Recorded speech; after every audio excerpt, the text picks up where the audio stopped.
in the game! That's MrBeast, and this is how he's about to pull off the highest budget, biggest production YouTube video ever created. Storming this field is 2,000 contestants. Look at him, it's 2,000 people competing for that $5 million.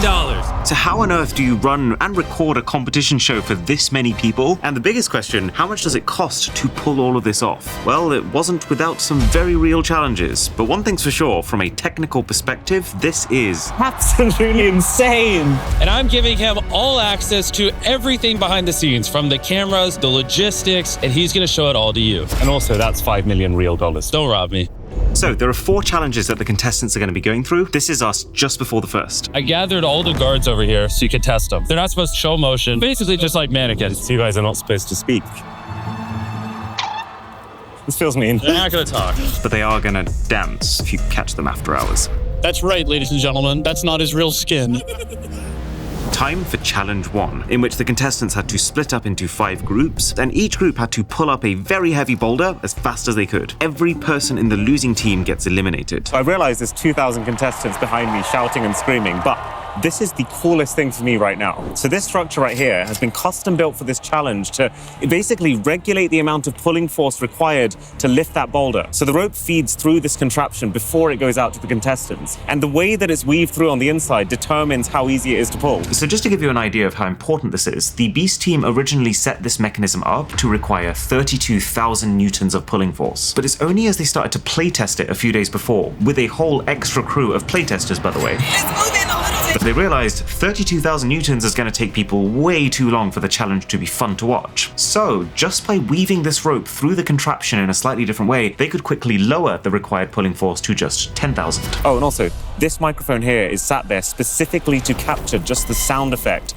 of the rope being pulled. It's a little bit crazy just how many things you have to think about if you want to do this right. Even literally the flooring. Jimmy decided that he wanted this place to look like a coliseum, so they pulled out every single bit of AstroTurf from it, and then they've covered it with these olive pits to basically give it that cinematic sand being thrown up feeling when people are running around through it. This is the box camera we're using to adjudicate. As soon as one of these boulders cross the finish line, that's the winner. And so we'll be able to see from this camera which boulders last, and that team's eliminated. Didn't even occur to me that you need adjudication cameras. We set our camera at the same height as this finish line so we can see exactly who won. They're both at 80 feet.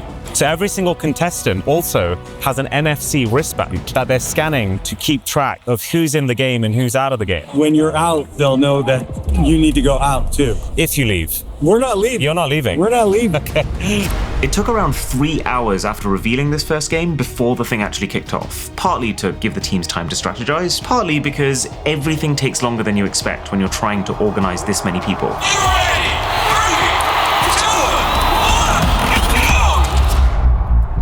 Wow. This game genuinely lasted about 15 seconds in total, and it was specifically designed to be that way. Oh my god. That's literally it. Red team is done. I just lost out on this chance to win $5 million. We're not leaving. Okay. I can't believe how quickly that happened. MrBeast wanted to make sure that the first game people saw was as easy to explain as possible and as quick to finish as possible. Not so much for the people here, but more so that the viewers of the final video are able to get easily invested without feeling like they're suddenly having to learn something really complicated. You can actually see people in that queue. They're so defeated. Some of them are crying. You know when you watch MrBeast videos online and you think, it can't be like that in real life? The feeling is very much here. Hey, what's up? I love you too. You all watch our videos? Love your video. Oh my God. Ricky. You guys must feel like top of the world right now. It was so nerve-wracking. So nerve-wracking. Does that scare you, like seeing what the other teams can do? I can't be scared. We're a part of history here. Well, I'm rooting for you guys personally because you're fans. Yellow team.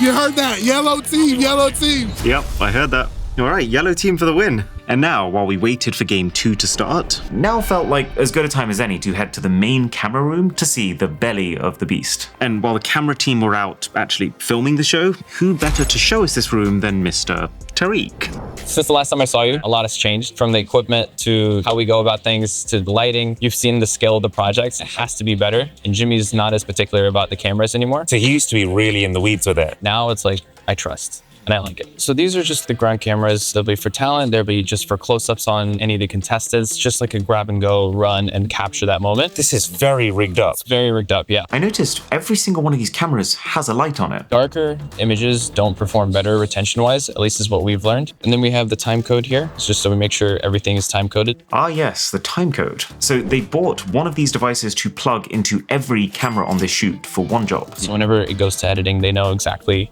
what happened and when it happened. So for example, if somebody falls and it's a really funny moment, every single camera, you could just search for that second, and you'll have 100 viewpoints of that one shot. Almost 500 for this game. Almost 500. Yeah. I'm curious how the rig has evolved. A lot heavier. We have more stuff, especially like tailored for editing, better mic, the signal, just makes it easier to grab it and just get everything you need in one shot. Holding this for about 5 minutes, I can see why there's a neck strap attached. Oh yeah. I mean, you get some strong shoulders.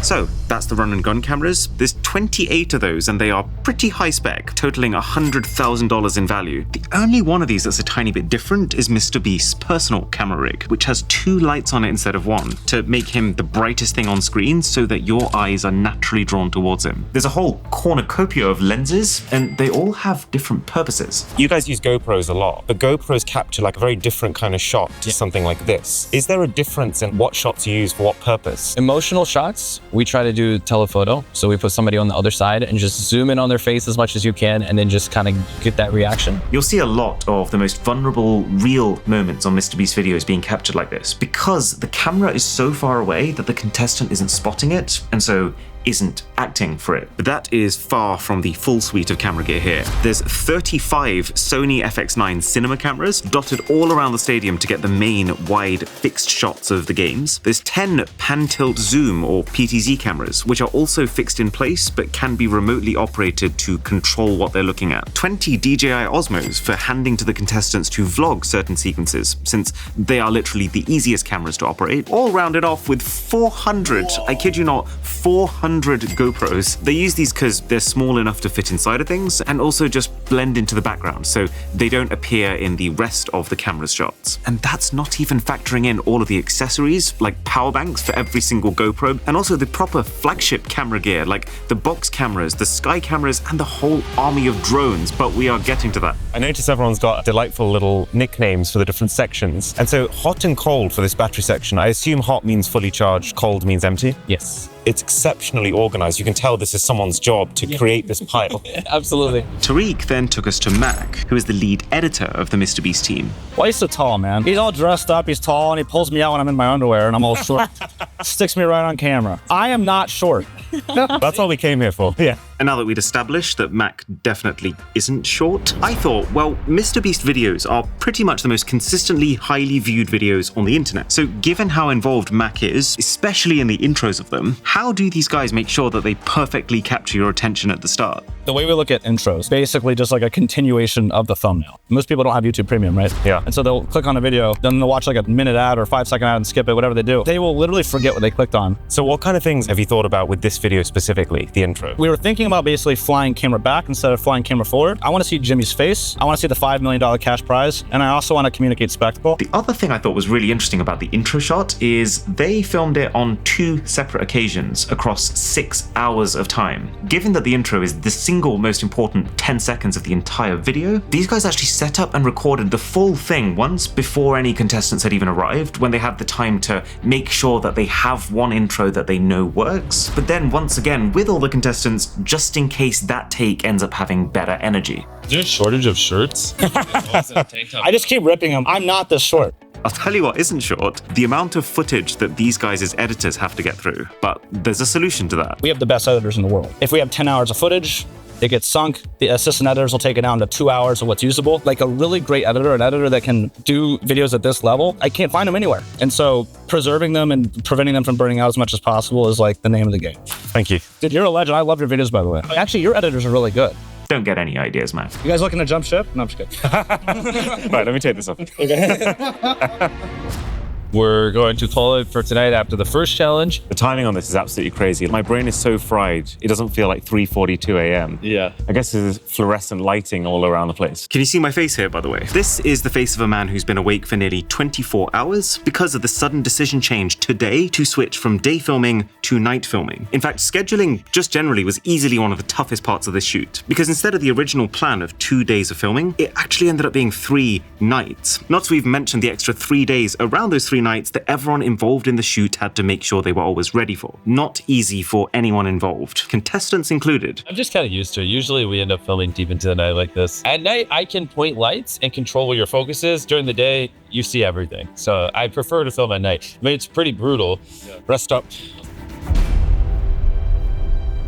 Okay, night 2, game 2. So in this game, contestants will stand around a whole load of briefcases. They look at a board, which will tell them which briefcases are safe and which will get them eliminated, and then they will have to get to one of those safe briefcases before anyone else can. So what's going through your mind right now? Well, I just honestly want to make sure the briefcases get put out right. I just want to make sure it all looks good. We have a lot riding on this shoot. One thing you've talked about a lot is the way you tell stories. Is that changing? Go watch a MrBeast video from 3 years ago. I'll be like 50% louder. It'll be like 50% faster. A lot of shouting. Yeah, and you'll get like a headache. You're making like a purposeful effort. In this video, for example, just to slow down. Exactly. Let some moments just sit. Trust that people will watch because, you know, they're very invested in the story, as opposed to like being tricked into watch because there's like cut. What time is it right now?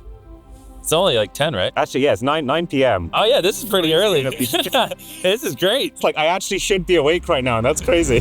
Did you talk to the people who got out? I felt so bad. Yeah, there was some pretty real tears. We tried to make it easier on them by giving everyone $2,000. That way everyone at least had something to go home with. The first challenge, we eliminated 400 people. And since we gave each of them $2,000, that's $800,000. But the money isn't the only thing these guys have to think about when people are eliminated. Do you remember these RFID bracelets? Well, this is where they come in again. There's some sort of checkup process as well. When they entered the arena, we scanned, so we knew they were here. Beast Games, baby. So we counted that we had 2,000 exactly. Then we could start the game. Then when they got into teams. Oh, so when they sorted themselves, you added that data onto their RFIDs so that your system knows exactly Pink which team, green team, yellow team. Then we have all those lists ready. And so same as elimination. So all of the red team that was eliminated, even though we knew it was red team, just to be absolutely sure, we scanned every single one on their way out. Wow. Then we know if somebody's missing in the stadium. Is this because you've been burned before on previous games? People will hide. Did you see the end of that game? But Jimmy had to call her up to tell her that, oh, come on, red team's out. She was a red team contestant who was trying to stay. Trying to stay in the game. Yeah, so the bracelets are really a way for us to keep track of everybody.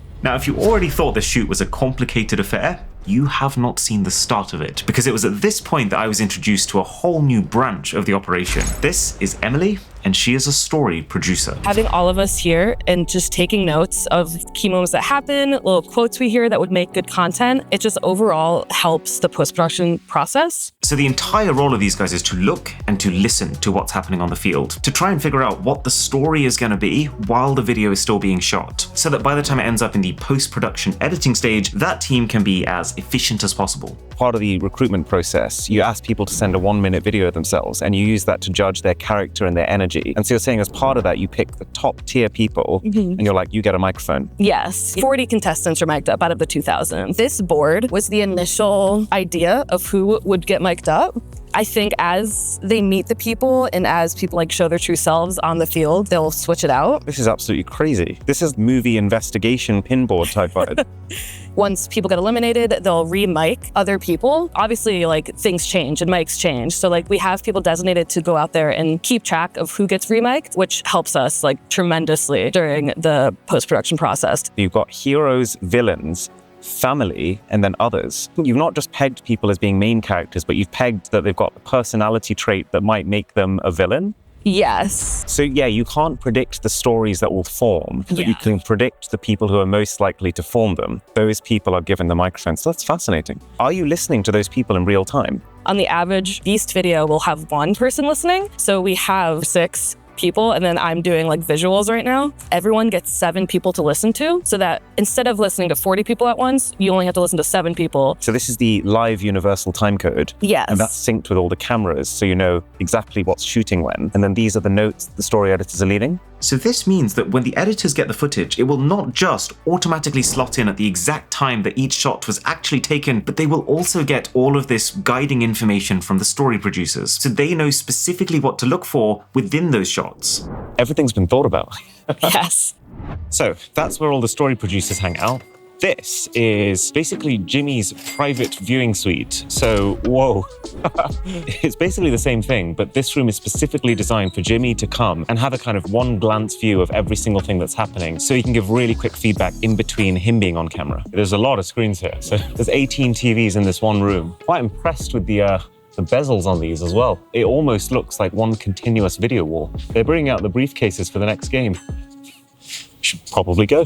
And you know what's extra crazy about this? Because everything that happens in the stadium is recorded and might end up being part of the video, even the setup of things needs to be a rehearsed affair. It took 100 people nearly an entire day just practicing how to set this one game up, lining up these briefcases, figuring out how to enter the stadium in an organized way, timing the process to make sure it doesn't drag, and also measuring to make sure that every table was exactly equidistant. I hate when it's like day of and we do those things and it's not choreographed because it just looks very amateur. When it's all timed and choreographed, then we can time lapse it. It can be like, bring out the briefcases. But if it's not, like sped up time lapse, it's really good. So it has to come out in an organized way. That looks good when it's sped up. Yeah, or then it just looks weird. It's perfect for attention. Oh my God, dude, I love you more than this piece. I shouldn't say that. Oh my God, is that on camera? Yes. No, it's not. Yes, it is. Delete it right now. Please. Go. 3, 2, 1, go! As I can see people. Oh, okay. 3, 2, 1. Reveal! Reveal! I can't believe you're getting reactions like this at 4 a.m. in the morning. But now seeing this game being filmed, there's another question that's been looming on my mind. Where does all the footage from all of these cameras actually go? This is the DIT room. These guys are, I guess you could say, the very important but very unsung heroes of this project, because their entire job is to make sure that no piece of footage goes missing, which, when there's like 500 cameras on a shoot, is a bit of a logistical problem. So the whole process starts with these drives. Someone will physically run into this room with a box full of these drives. And what these guys are doing is taking the footage on that drive and categorizing it based on which game that footage is from, which camera recorded that footage, and which type of microphone picked up the audio for that footage, which sounds like an absolute nightmare of a task, but they're doing it so that when the editors are editing the footage, all they need to do is to just think, which bit of footage do I need, as opposed to having to rummage through like 100 different folders to find it. But it will make the edit like 10 times faster. Right, now this is where the fun begins. So they plug these drives into their computers, which are all Mac Studios, by the way, because, well, I'm told they don't like Windows. But then, those Mac Studios are wired into something called an ingest station, which is 8 very large hard drives. Every single one is 20 terabytes, meaning that one ingest station has a max capacity of 160. And then you realize that there's 20 of these ingest stations in this room. So 3.2 petabytes of storage. But it gets crazier. Because they're shooting this show for Amazon, Amazon have insisted that they have at least 3 layers of backup for every single bit of footage. So, as well as these ingest stations, every single drive is never getting erased. It will just stay as a permanent hard copy of everything that's been recorded. And then every single one of these ingest stations has a fiber cable coming out the back of it. This is a very fast connection. We're talking 25 gigabits per second. There's a very specific reason for this fiber cable, and we can actually follow it out of the room.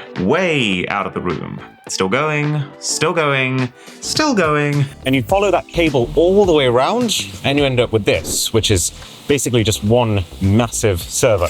And that serves as the third layer of backup. It almost seems stupid just how many precautions are being taken. But then when you start to add up how much they're spending to make the show, it starts to make sense how much they're spending to keep the show. This room is actually particularly cool for a few more reasons, because these are video recording boxes. So you know how it normally works with a camera? You record onto an SD card that's inserted inside. But these guys are doing it a little bit differently, because every single one of the fixed cameras dotted around the stadium is physically wired all the way across the stadium into these boxes. And that has 2 pretty major benefits. One, that instead of recording on tiny fiddly little SD cards, they can record onto proper drives. But also 2, some of these cameras are, no joke, 100 meters up in the air. So imagine how much manpower it would require to individually keep track of every single camera so that it doesn't run out of storage, and then swap over the SD cards when it does. But with this setup, one person could literally man everything. This is also super interesting. So because this recording actually happens over a really long time, like I think we hit record at 10 p.m. It's now 3:12 in the morning.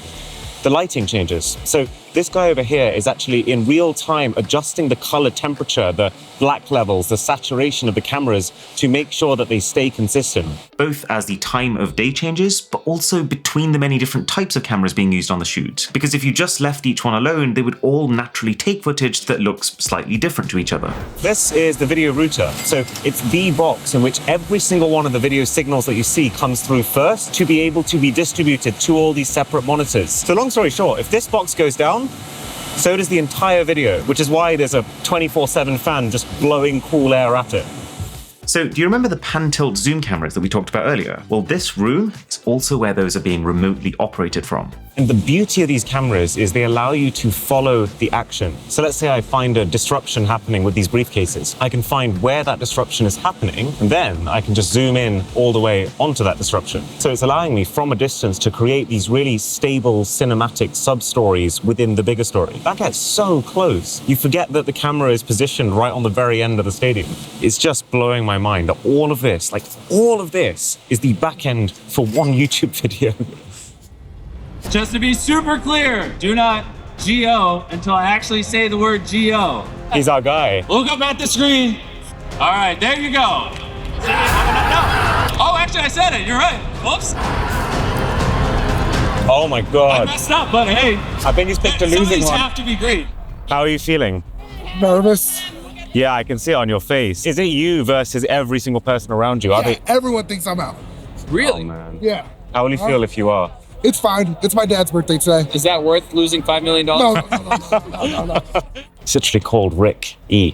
It's too perfect. 3, 2, 1. Open your briefcase. No! No! Oh, no. And with that, I decided that's enough Beast Games for today. Too much heartbreak. 4:40 a.m. We're heading back. That feels like a victory. Early finish? Yeah, early finish.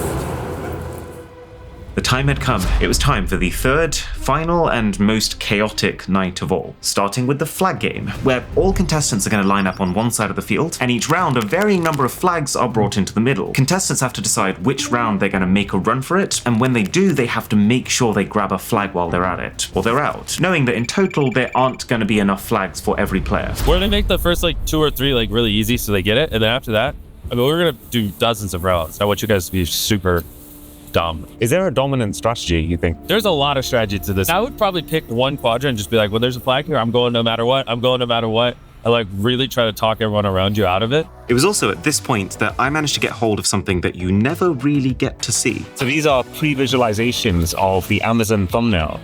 And it's absolutely crazy. Like, how... These were pre-visualizations. Mr. Who's the Boss does not drop things. There's a clear favorite so far. I think this one wins. They have one version of this thumbnail poster image based on like 15 of the most popular movies and games, from Fortnite to Money Heist to How to Train Your Dragon, and this is the one they ended up picking from them. Before long, it was time for the flag game to begin. As soon as I blow this horn, the round will begin. I won't lie to you, I found this game absolutely fascinating to watch. Oh look, those two are racing for flag 1. It started off so organized, with a few of the louder people basically making it very clear to the others around them that they were going to run for it so that no one else tries to. But then as the game went on, you start to notice that order breaking down, because you can't stay on the sidelines forever because they will just run out of flags. So this just got more and more chaotic. There's a tiny little drone up there zipping around the stadium. I think we should find out who's flying it. Wait, he's up there. He literally looks like an Imperial Starfleet commander. I think this is the one we've seen zipping all around the stadium, like extremely quickly. Yeah, this one as well. Oh yeah. This looks very like homemade almost. Yeah, they're all custom built. Did you do it? Yeah. You made them? Yeah, custom built, and then the gimbals are my designs. Who are you? Medlin Drone. A few years ago, I tried out the idea of using a head tracking tilt gimbal just to see if it would help with camera correction, and it ended up just being so much better than I expected. You didn't just build the drones, you built the entire system. The head tracking system. Just tilt following my head. Yeah. Wow. Previously, FPV has always flown fixed angle, which is where the piloting camera and usually GoPro are fixed to the drone. But the problem is that really limits the shots you can get. Like you can't like look down or anything. Yeah. With this gives you a full 5 degrees of freedom, which pretty much means you can accelerate in any direction while looking in any direction. So you're controlling the movement with this controller. Yeah, exactly. And your head is looking up and Drone down. movement is controlled by controller. Tilt movement is via head tracking.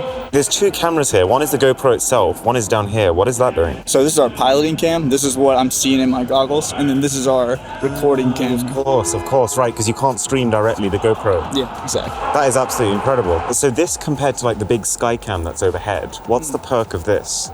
Perk of this is I can get inside of the crowd. I'm not limited by my like range. I can go up into the stands, dive in. Do you get dangerously close for fun? Yeah. So because there's less flags in this round, he's been given permission to take off with the bigger drone. You know, because if there was like 100 across the field, you've got a pretty good chance with that of whacking someone in the face. Whoa! Oh my God. Let's go have a look at the footage. That is absolutely amazing. So there's 2 types of drones being used on this shoot. They've got 10 of the more standard DJI drones. And if you look here, you can see that those are the ones responsible for these slower, more cinematic shots. But then this guy with his first-person view drone, his job is to get really close and get these super unique, in-the-crowd, action-packed chaos shots. If you have an idea and you think it might or might not work, it's worth exploring. Because I didn't think this would work before I tried it, and now it's changed my life. So it's like, wow. Good for you, man. That's cool. That's a dream come true. Oh yeah, also, look a little closer at the seats. In every single one of the 65,000 seats in this stadium, just for this video, these guys printed out and fitted a full-sized Slenderman, only for the production team to later decide, actually no, that looks a little weird, well that's a shocker, and then send people out for a second time to flip every single one of those 65,000 Slendermen around to the blank side. So now you only see their faces when you're up in the stands. But now it was time to get closer to the most serious pieces of camera gear on this shoot. This is the kind of stuff that you don't normally get to see like this. Starting with the Sky camera, which is being controlled from a box all the way in the top corner of the stadium. So this is the aerial camera room. This is, I guess, where the magic happens. Yeah. You guys are the sole controllers of the Skycam.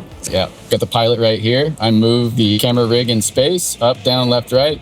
My operator Kirby over there pans, tilts, zooms, focuses, and gives us the best shot as possible. Oh, I see. It's like a tank turret versus driver. Exactly. Apache helicopter. I've never heard that comparison, but yeah. There we go. Wow. This is some of the most beautiful footage I've seen in my life.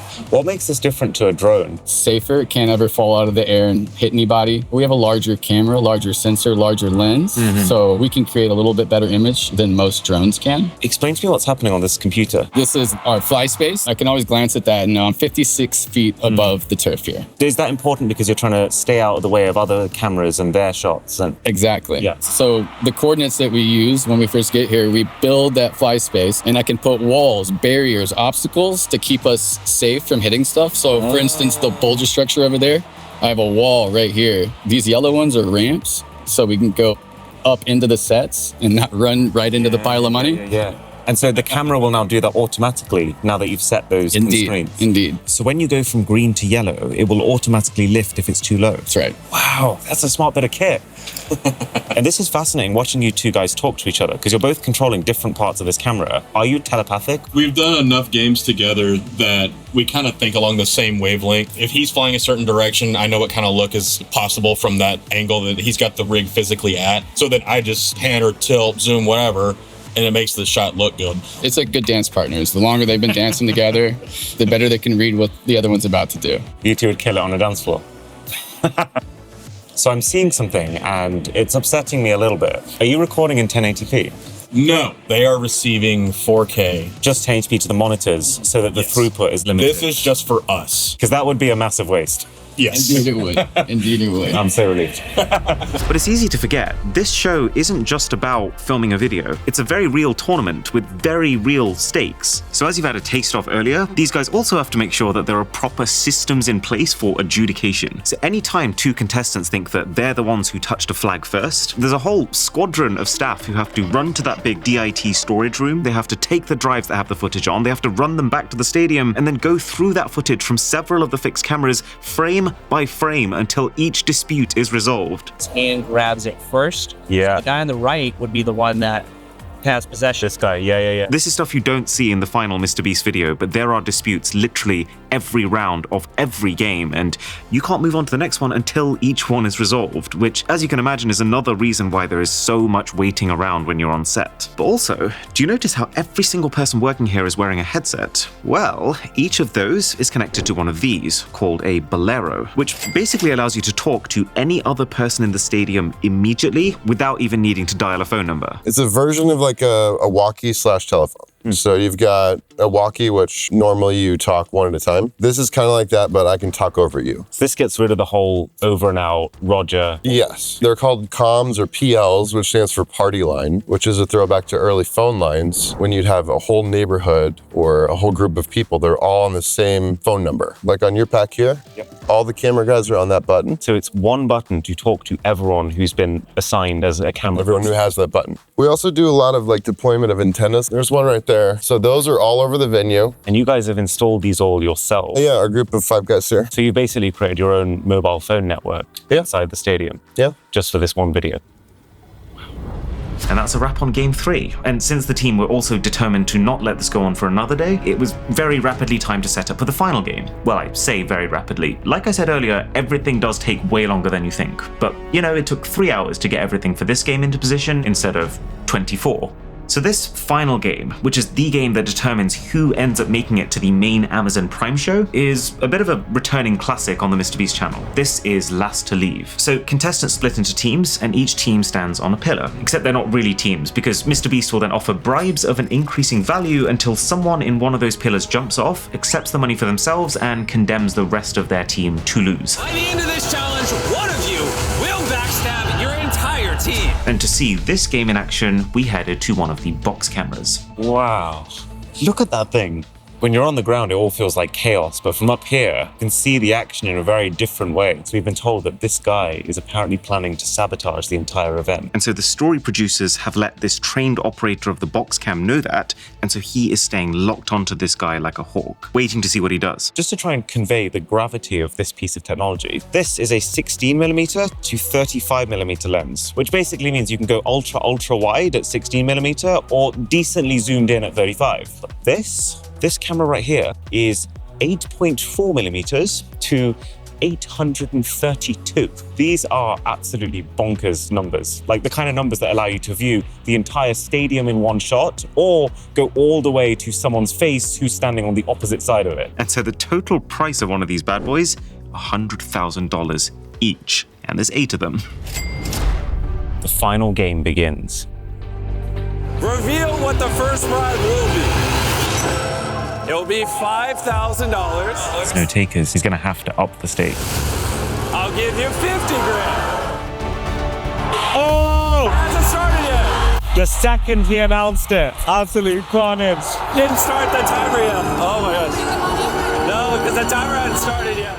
And that was a very strange wrap on Game 4. So now, just before we get to the final cost of this entire production, the only question left unanswered is this $5 million in cash. I cannot believe they actually did that with real money. You actually can't get through there without trampling on $1,000 bills. How did they actually get it? See this? MrBeast from JP Morgan Chase. Total is $5 million. You feeling so? Should we? I mean, probably wouldn't notice. What do you think of it? What do I think of $5 million in cash? Yeah. How does it work to get that amount of money in cash? Because that's obviously not a normal thing that JP Morgan are approached with. Yeah, right? no, it usually goes all the way to the top, and then they bring armored trucks with like a little militia to your studio and drop it off. That's a fun DTS. So that's how they get $5 million. As for how they keep it, so there's stadium security on the outside, police on the inside, armored trucks. 2 security guys around the clock that just sit and watch it. So if someone made a run for it, they would just tackle them. It's in ones. It's hard to run with a lot of ones. I don't know if you've ever tried to lift ones. No, not that many. Well, just one of our 10K briefcases, probably 40 pounds. And so if you run with it, I can catch you. I'm old. We estimate on the stage right now is 12,000 pounds of money. 12,000 pounds. That's the equivalent of 2 adult African elephants worth of pure paper notes. We did the math so they could build the structure to hold it. Are there cameras specifically trained on that money as well? Yes, we put extras in place. We spent this entire 3 days running around counting up the value of all the equipment and tech that we've seen. And so the final cost to make this one YouTube video is, well, we forgot a few things. We got all the staff costs. We got costumes, which, remember, every single person here needs an outfit which is printed in-house and has to be fitted. We got the cost for all equipment used in each game. Every boulder, every briefcase, and so on. We've got the contestant costs. 2,000 flights, 2,000 hotel rooms. I love how casually you say that figure. 2,000 meals 3 times a day over the course of a week. Not to mention a total of $2 million just in money given to the contestants who got out for this one episode. Plus the insane audio gear, just to make sure that everyone's voice is picked up and sounds good on video. If you had to guess the audio gear in this entire video, what is it worth? Oh, millions of dollars. But then also stuff like the months of pre-prep that had to go into designing every game, the cost of the Raiders Stadium, the place where the Super Bowl was held, it goes on and on and on. But there's quite a big saving from the fact that a lot of the equipment you see here is being rented as opposed to bought, leaving the final cost figure as $14 million for the video and $19 million if you include the $5 million prize money.